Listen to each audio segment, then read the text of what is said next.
Buddham sharanam gacchami, Sangham sharanam gacchami,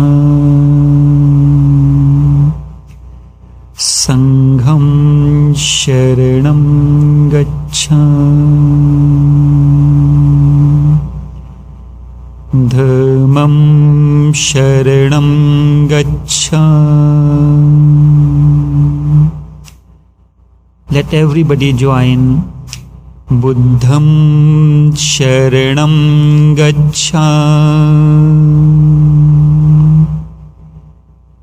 Buddham sharanam gacchami, Sangham sharanam gacchami, Dhammam sharanam gacchami,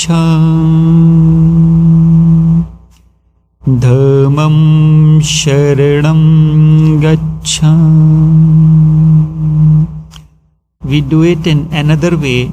I will say Buddham sharanam. You all say gacchami. Buddham sharanam,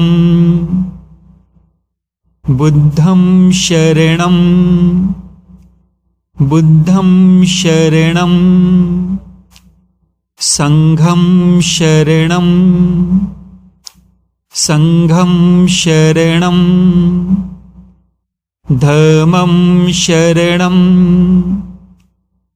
Dhammam sharanam. This month is the month when Buddha got enlightened.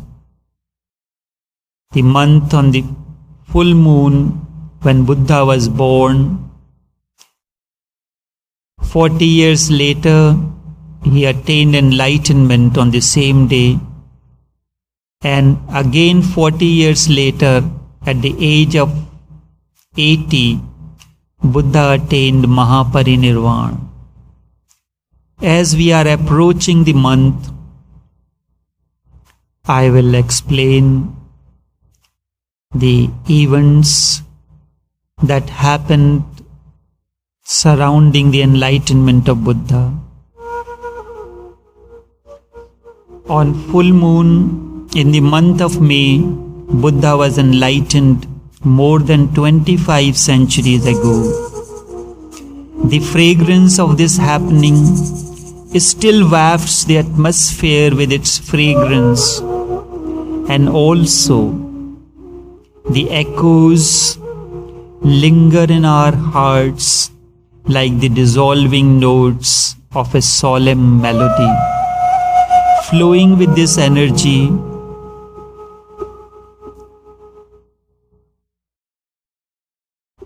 flowing with this energy field creates ripple within you, and this can create an insatiable quest in you as well for enlightenment.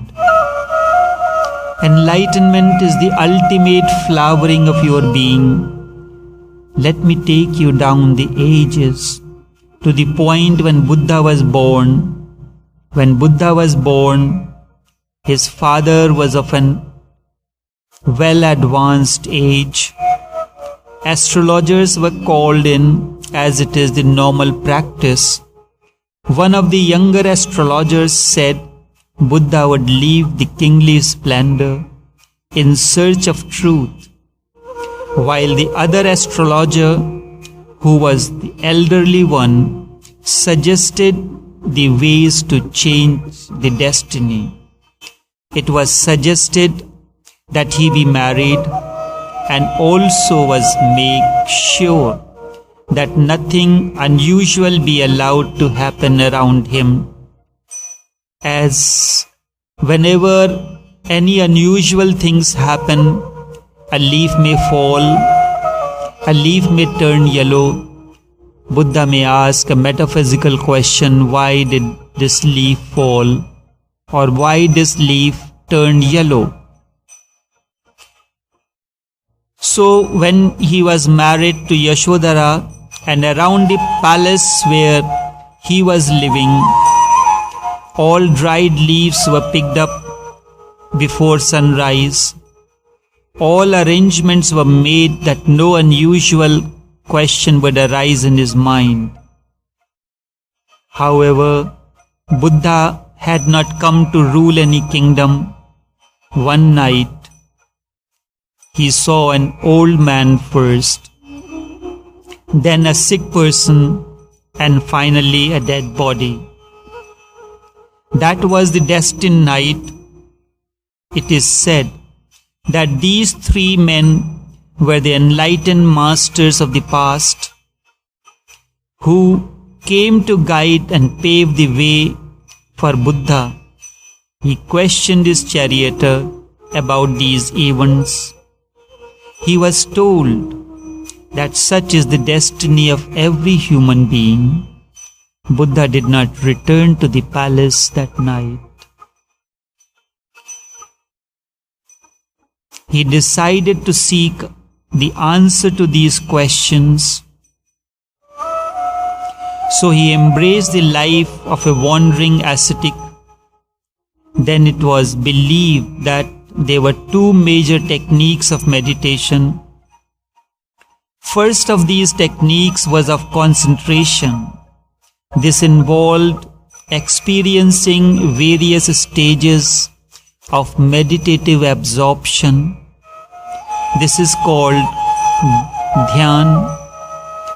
Buddha went to two masters of the time to learn this. In the process, he attained the highest state of dhyan, yet still he was far from truth or dham. So he asked his teachers if they had anything more to offer, but they were honest enough to say no. Buddha did all that was needed to attain the highest spiritual state and then left. Then he came across the other form of meditative practice, which was also used then. This was the practice of self-mortification or self-torture. It was believed then that by tormenting the body, the self or ego would vanish. This would be accomplished in several ways, including fasting or lying on a bed of nails. Buddha went through all these techniques. For 6 years he wandered. His last master was Alar Kalam, and for 6 months he lived on a single grain of rice.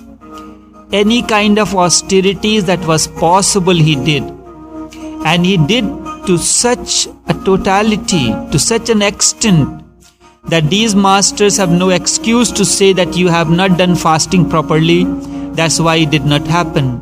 As usually happens, when you are given a technique to do something and you go back to your priest or the person and complain that this did not happen, he says you have not done it properly. So there was no such excuse that they could give it to Buddha that you have not done it totally.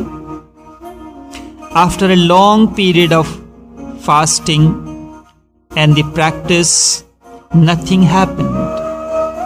And the fasting made him very frail and weak. He had no energy to live. He was lying half unconscious under a banyan tree when he was discovered by a cowherd boy. The young boy realized that this recluse must have been fasting for a long time, and that has weakened the body. But Buddha did not see the boy. The boy was wise enough to give milk to him. But Buddha was so weak that he could not even open his mouth. The boy hesitated to touch Buddha as he belonged to a lower caste.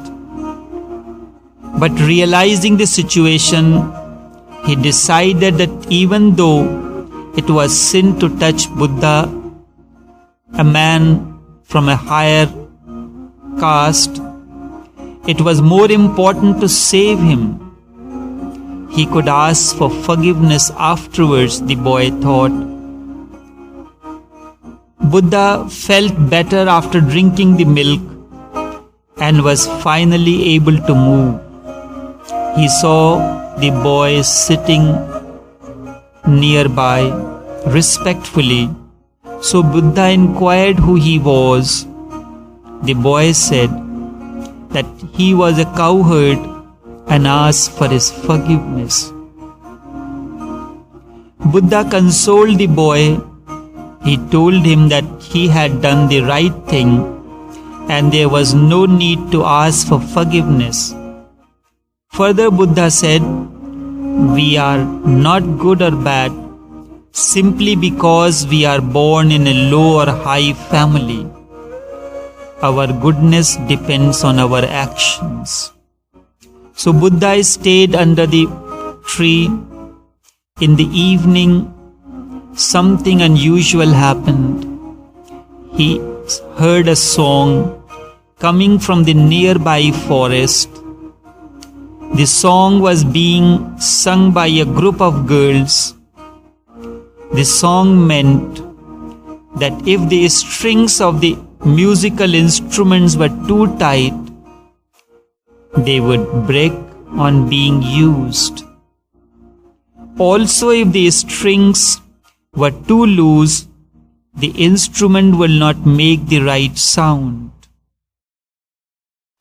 In order for the instrument to play, the strings need to be in a particular tightness, neither too tight nor too loose.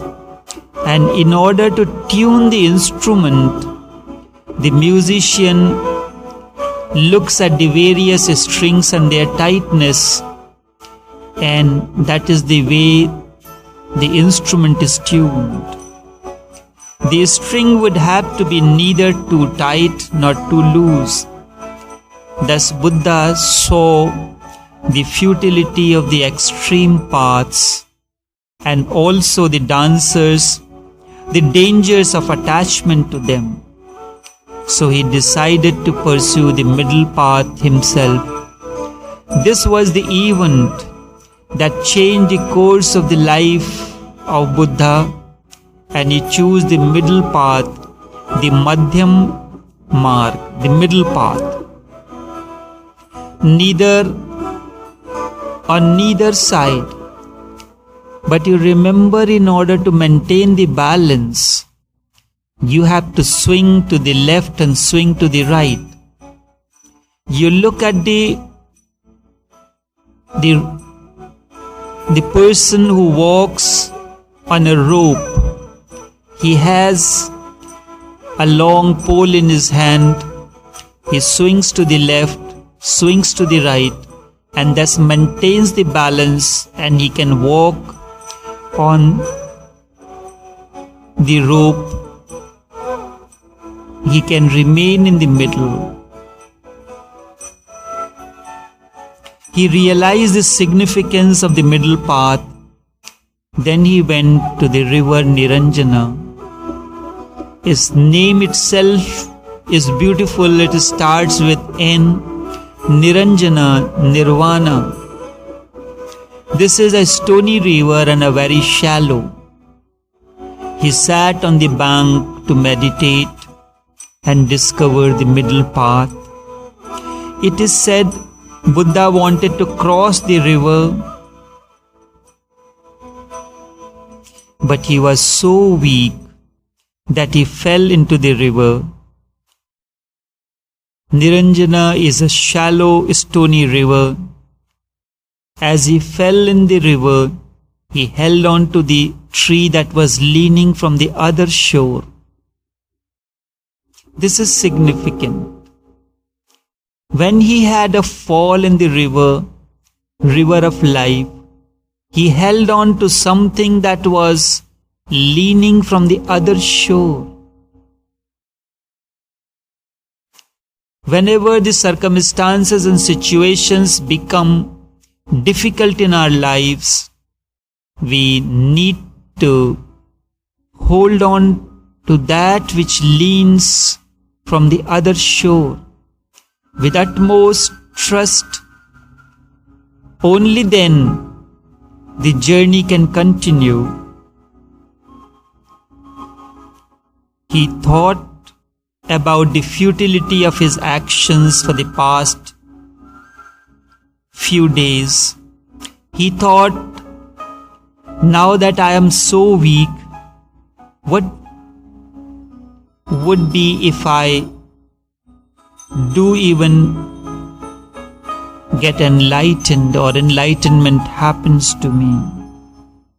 He could not sleep. Buddha remained awake the whole night, watching the stars disappear in the sky, as if, like the stars, one by one, the thoughts were disappearing. He reached to the state of inner silence. He remained awake the whole night, watching the stars disappear in the sky, and thus thoughts disappear from the inner sky. Somehow he came out of the river.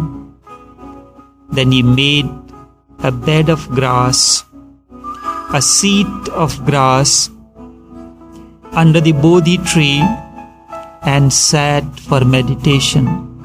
Bodhi means the enlightenment, the awareness, the awakening.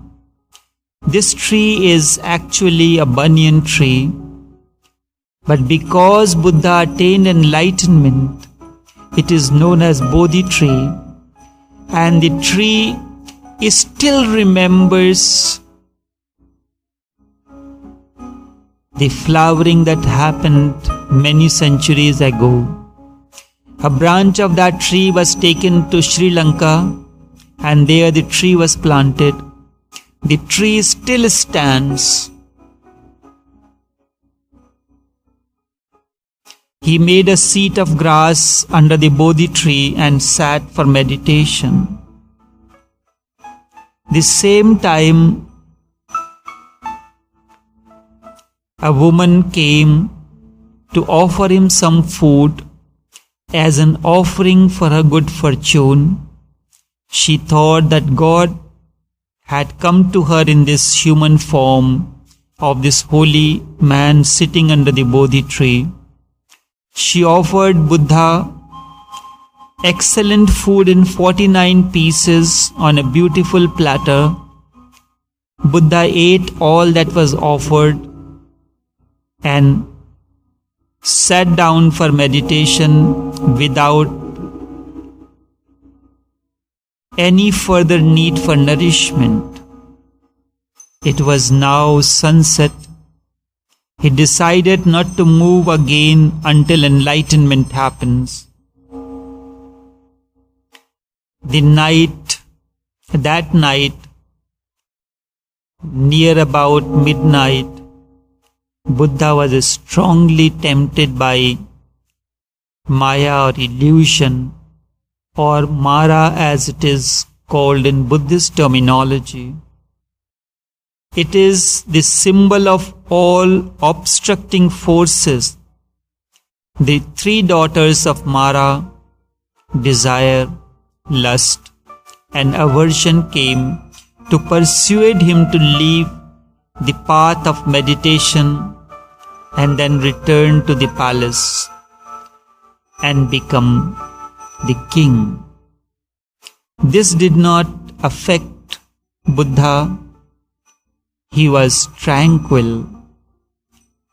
This made Mara angry, so he sent his armies by land, air, to frighten Buddha. Now this is a story says that Mara appeared to Buddha. Something like this happened when Jesus was standing on the mountain. Satan appeared to him and he said, jump from this mountain, it is said that when a Messiah jumps from the mountain, the angels will be there to hold him.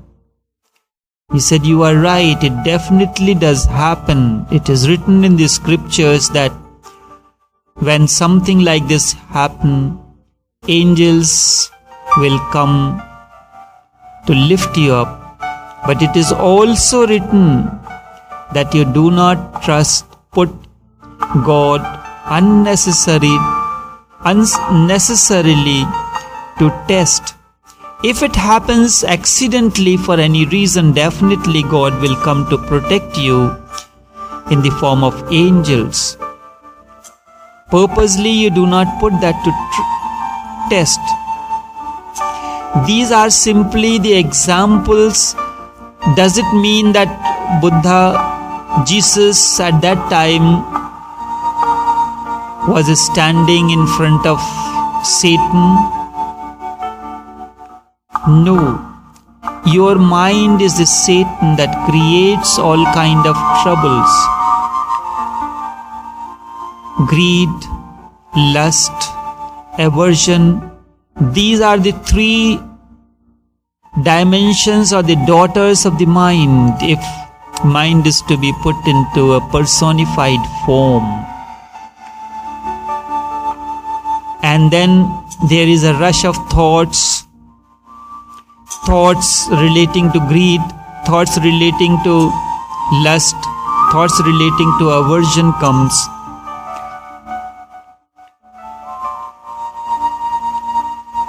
For a moment, Buddha became frightened. He opened his eyes, raised his hand to ward off the attack, but then he realized there was no one. They were in fact his own hallucinations created by his mind. Buddha continued the meditation. He was tranquil and restful.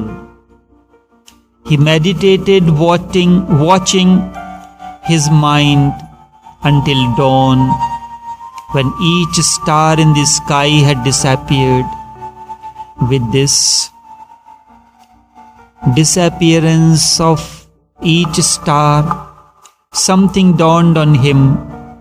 Buddha got a clear insight, an inner understanding of all the phenomena, both within and without. Enlightenment happened at that very moment. One thing which Buddha was waiting for lives happened in that precise moment. All that change that takes place in a precise moment, when the time has come to a standstill. There is no movement. This is the moment of eternity beyond time and space. Poets, the writers have described this by various examples, by saying the two horizons merging, the heaven and earth merging into one another beyond time and space. It was during this meditation Buddha discovered the technique of Vipassana meditation, watching your own mind. Meditation is such that it not only creates an awareness,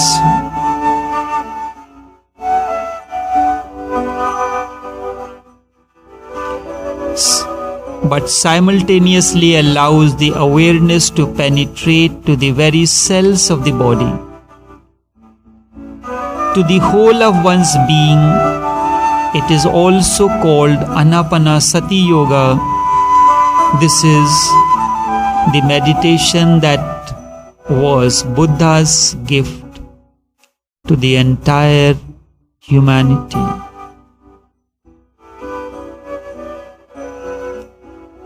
That brings awareness of incoming and outgoing breath, it is based on constant or attentive awareness. We attach various meanings to awareness. We have to be clear about these meanings. When Buddha spoke of breath awareness, he meant to look attentively without applying any knowledge or information. It means that we simply look with a quiet mind, without any commitment or applying knowledge, interpretation or explanation.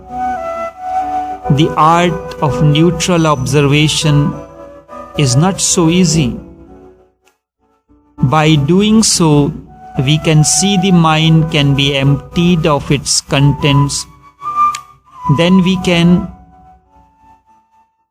understand the way the mind works and also examine the contents of the mind.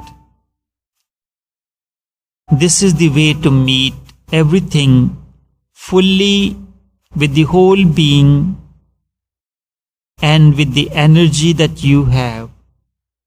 Then there is no more dissipation of energy, and it can be directed for looking at what it is going on. This is looking beyond appearances. Know this as enlightenment.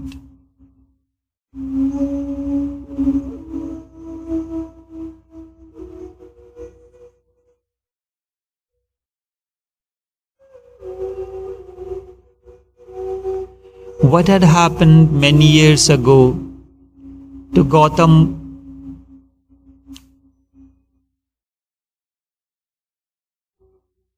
is the very essence of every being. And remembrance of the day of Buddha's enlightenment and that of other masters is a reminder to each one of us that one day, if we continue our efforts, this is going to happen. I had many times given this incident. I happened to be a grave in the graveyard. On one of the graves, on the epitaph, it was written, "Look at me, O passers-by, as you are now, I was ever, and as I am now, you will be in future. So think it through." To say that Buddha got enlightened 25 centuries ago, how can we experience that? It is ignorance. If you have your musical instruments attuned, you can feel the feeblest of vibrations wherever you are in any part of the world or time. I will give you an example the incident which I just wrote Sunday while I was doing the autobiography, the biography of one of the masters, Sufi masters, who has entered with him, the Sufism entered the second millennium. It was around 971 AD, the Hijri, or 1564, almost 1,000 years after Holy Prophet Sallallahu Alaihi Wasallam, he was born. And about his advent, Holy Prophet had made the predictions that in a faraway land, a light of lights will be born, and the arrangements were made for his master to be sent to India. It was in early 70s that my Mama, the Sufi master, decided that we all will be visiting the shrine of Hazrat Mujaddid Alif Sani in Sirhind. We were in the city of Kanpur. From there, Delhi is almost close to 500 kilometers, and then northwest of Delhi in the state of Punjab is the city Sirhind. So I was very happy and excited that we will be visiting the shrine of the Master. Then a few days where it was left with the whole congregation, and then from Delhi the others were to join, who came to know that a group is going to this shrine. I was happy, but then my uncle said, "You have to stay here because someone has to take care of the home, and grandmother will be alone here." So it was that an opportunity coming to you, and that opportunity is lost. He told me, "Your share you will get it here. Your share you will get here." Now something is happening almost 1000 kilometers away. You cannot see that with your visible eyes. You cannot hear through your visible hearing capabilities. I witnessed the entire incident, how it happened.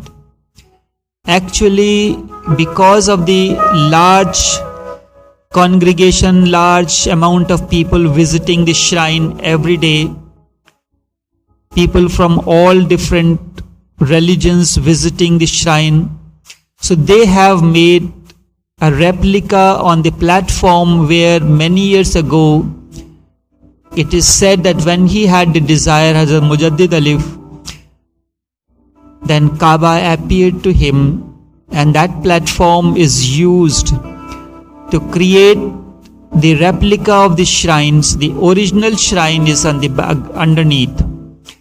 So when they reached, everybody reached there, the main person who is in charge of that whole complex was not there, and he had the key for the place downstairs. So everybody was told that you have to wait, the person is not here, and also we have to seek the permission to allow you all to go downstairs. But you remember, when you visit someone most dear to you, he is also waiting. You are also anxious to meet him. This communion, in that communion, the energy begins to flow. And Sufis call this as faiz. The meditative energy begins to flow, or what we can call the love begins to flow from each side. So they could not hold on to this state of meditativeness, so it was almost like intoxicating. They sat upstairs itself, remained there for almost an hour, lost, intoxicated in that energy field. When the person came, he sat down at the back, and afterwards, when the meditation finished, he came and paid respect to my uncle, and then he went inside and brought out a book, turned the pages. There was a mention of some names. So he asked, "Are you related to these people?" So So when one of them saw, it was mentioned that my grandfather, the father of my uncle, he had visited on that particular day along with his disciples, which was 30 years ago. And so when it was inquired, how did you recognize that we are from the same group? He said that I had been staying here, live here. I have not felt that energy field, that intoxication, that meditativeness in all these years. Although I live at this shrine, I live within this complex, this is the inner communion. This is called in Hindus parampara, Sufis call it a silsila, the heart-to-heart communion, a chain of masters. And what I had felt that time is the same energy field that I felt today. That's why I thought that you all belong to the same group, and this is a confirmation. And also that day before going, everybody was thirsty, they drank water. All this I saw, felt, and explained that state to one of the persons with whom we were friendly, who was of the same age like mine. I could not explain this to my uncle, but he said exactly like this had happened at that day.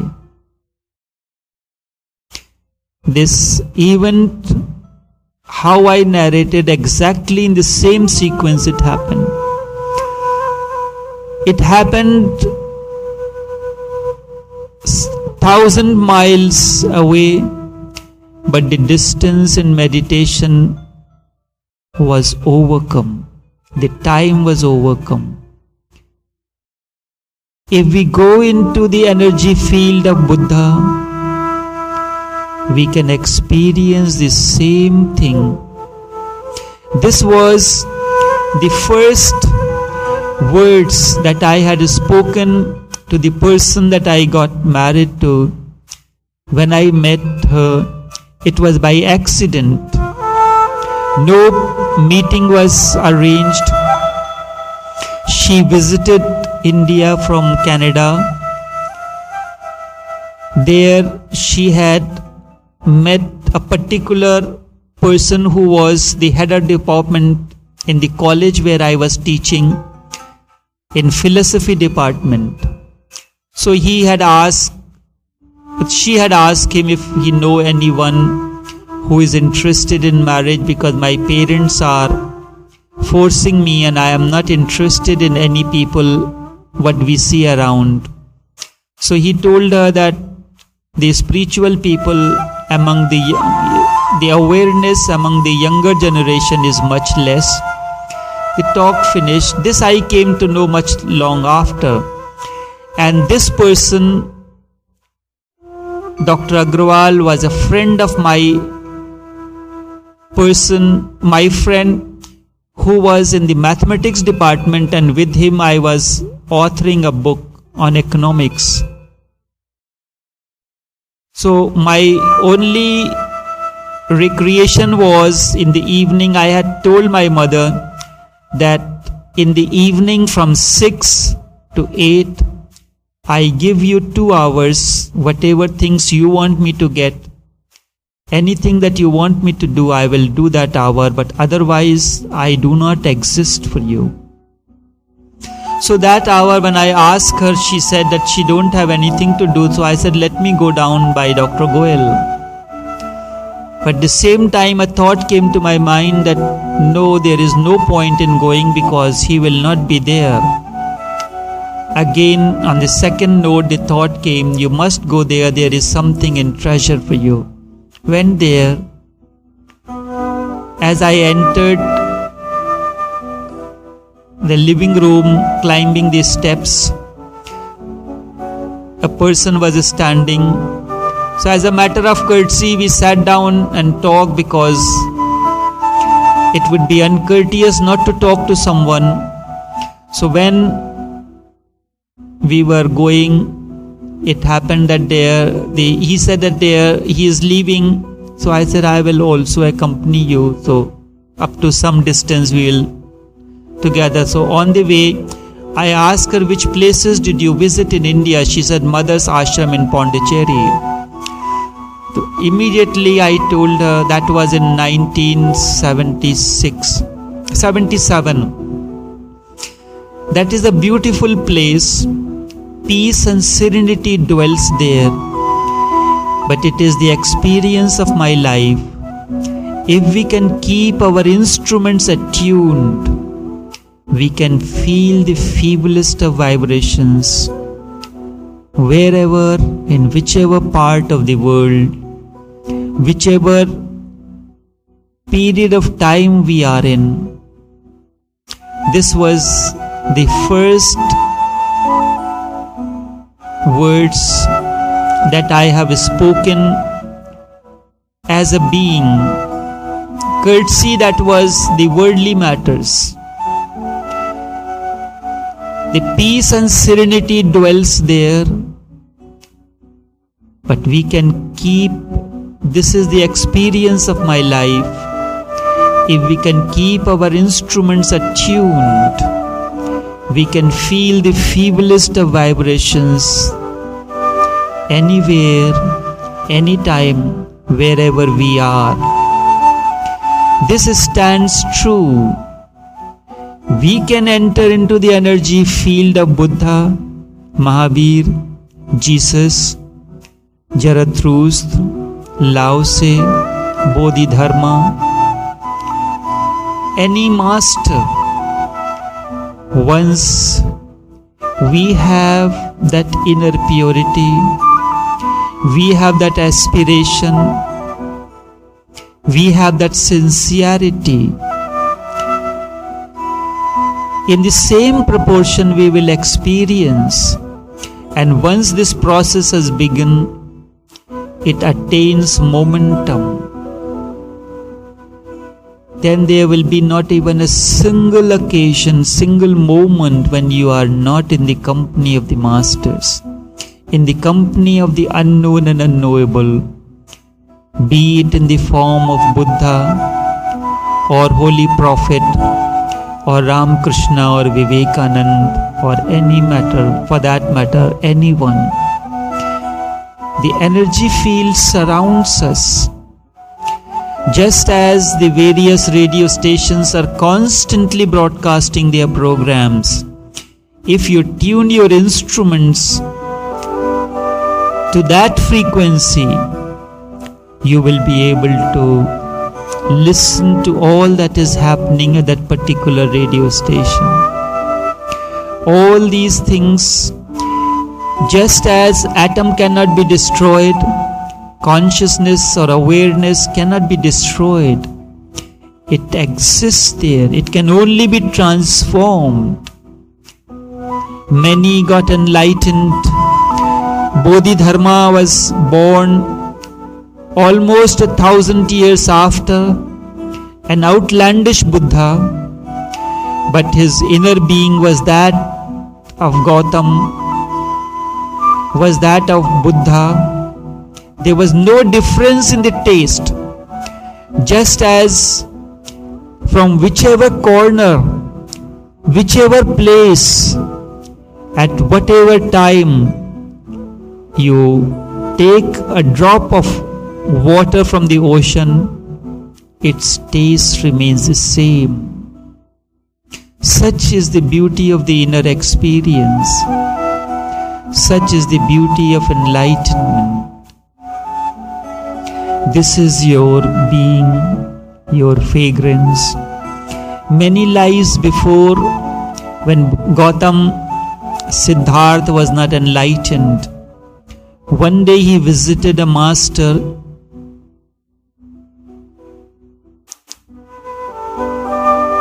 and this Buddha Gautam bent down and touched the feet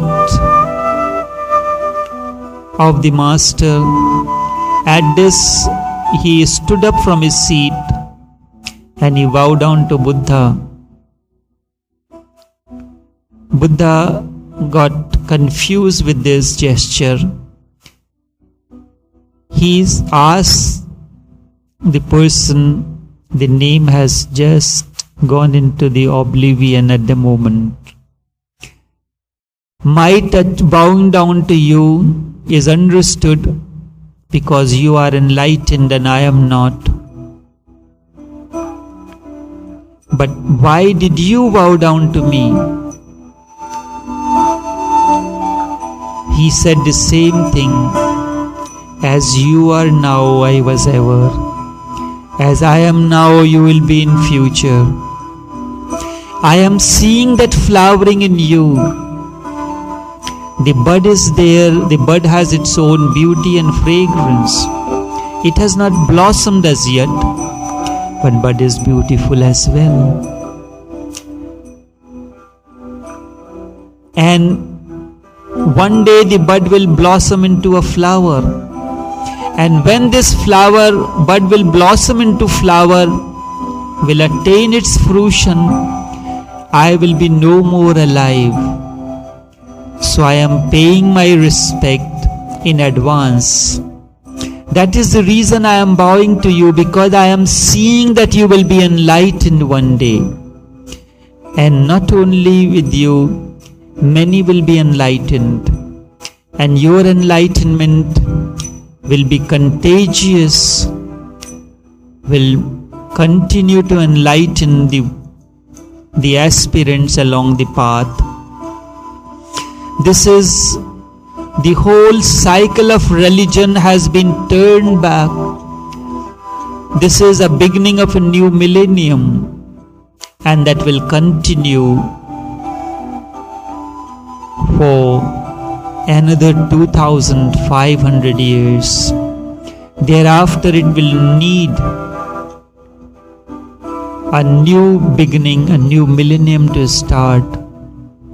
I will speak of this new millennium next week in the continuation of the series Buddha's Enlightenment, to the culmination on 21st of May, the day when Gautam Siddhartha became Buddha the Enlightened, and a beacon light, an Atma Deepo Bhav, a light unto himself, and thus he gave to the world the Vipassana meditation, the breath awareness,